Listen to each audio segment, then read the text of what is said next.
মধ্যপ্রাচ্যের শক্তির ভারসাম্য আবার দুলছে, আর এবার ঘটনাগুলো একটার পর একটা দ্রুত গতিতে সামনে আসছে।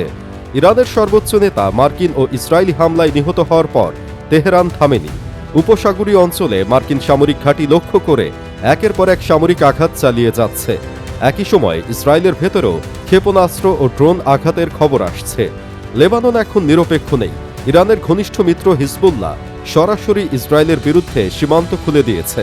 ফলে সংঘাত একক ফ্রন্ট থেকে বহু ফ্রন্টে ছড়িয়ে পড়েছে। এরই মধ্যে নতুন আলোচনা, জার্মানি নাকি যুক্তরাষ্ট্র ও ইসরায়েলের সঙ্গে সমন্বয় করে ইরানের বিরুদ্ধে সামরিক পদক্ষেপের বিষয়টি বিবেচনা করছে। সংঘর্ষ এখন শুধু প্রতিশোধ নয়, এটি জোট বনাম জোটে রূপ নিচ্ছে। যদি বড় শক্তিগুলো একে একে মাঠে নামে, তাহলে কি আমরা আরেকটি বিশ্বযুদ্ধের দোরগোড়ায় দাঁড়িয়ে আছি? এখন পরিস্থিতি শুধু তাৎক্ষণিক প্রতিক্রিয়ার মধ্যে সীমাবদ্ধ নেই, এটি ধীরে ধীরে বিস্তৃত আঞ্চলিক সংঘাতে রূপ নিচ্ছে। ইরান উপসাগরীয় অঞ্চলে মার্কিন সামরিক উপস্থিতিকে সরাসরি চ্যালেঞ্জ করছে। কাতার, কুয়েত ও বাহরাইনের ঘাঁটিগুলোতে সতর্কতা জোরদার হয়েছে। পঞ্চম নৌবহর এলাকায় অতিরিক্ত মোতায়েন বাড়িয়েছে। আকাশ প্রতিরক্ষা ব্যবস্থা সক্রিয় রাখা হয়েছে। একই সময়ে ইসরায়েলের বিভিন্ন সামরিক ও অবকাঠামোগত স্থাপনায় ক্ষেপণাস্ত্র ও ড্রোন আঘাতের চেষ্টা হয়েছে বলে দাবি করা হচ্ছে। তেহরানের বার্তা পরিষ্কার, নেতৃত্বে আঘাত মানেই প্রতিরোধ থেমে যাবে না। লেবাননে হিজবুল্লাহ সরাসরি সীমান্তে চাপ তৈরি করছে। উত্তর ইসরায়েল ঘিরে রকেট নিক্ষেপ, সীমান্তবর্তী এলাকাগুলোতে গোলাবর্ষণ, এই সক্রিয়তা ইঙ্গিত দিচ্ছে সংঘাত এখন বহু ফ্রন্টে বিস্তৃত। ইরাকেও ইরানপন্থী শিয়া মিলিশিয়ারা মার্কিন স্বার্থ লক্ষ্য করে হুমকি বাড়িয়েছে। এই গোষ্ঠীগুলোর অনেকেই আগে থেকেই যুক্তরাষ্ট্র বিরোধী অবস্থানে ছিল, কিন্তু বর্তমান পরিস্থিতিতে তারা নিজেদেরকে সম্মিলিত প্রতিরোধ অক্ষের অংশ হিসেবে উপস্থাপন করছে। অর্থাৎ যুদ্ধ যদি সরাসরি ইরানের ভেতরে সীমাবদ্ধ না থাকে, তাহলে প্রক্সি ফ্রন্টগুলোই হবে প্রথম সারির ময়দান। অন্যদিকে ইউরোপীয় রাজনীতিতেও আলোড়ন দেখা যাচ্ছে। জার্মানি যদি সত্যি যুক্তরাষ্ট্র ইসরায়েলের পাশে সামরিক সমর্থনের কথা বিবেচনা করে, তাহলে এটি শুধু কূটনৈতিক অবস্থান নয়, এটি সংঘাতের ভৌগোলিক পরিধি বাড়িয়ে দিতে পারে। কারণ জার্মানির সরাসরি সম্পৃক্ততা মানে ন্যাটো রাজনীতির ছায়া আরও ঘন হওয়া।